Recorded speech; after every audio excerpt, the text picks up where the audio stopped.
So I went out to get some candy for the trick-or-treaters because we have some, and isn't it expensive? Got them this right here, and I know I'm in the minority, but like some individually wrapped candy corn. We had about 50 or 60 come by last year, so we'll hand that out, and once they don't eat, my gosh, I will.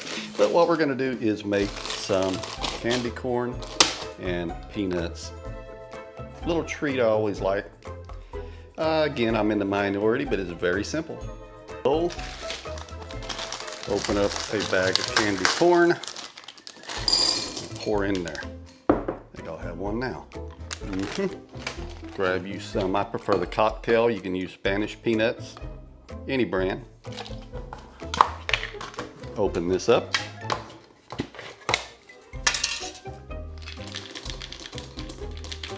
Mix it in there. Remember how much you want. Give it a good shake. Who else likes this? For me, I like to just take a mixture. Tell me that don't taste like a Payday candy bar. Happy Halloween Eve. And I have another video coming out on Halloween tomorrow, using this right here and making some Halloween dip. So be sure to check that out tomorrow. I'll see you then.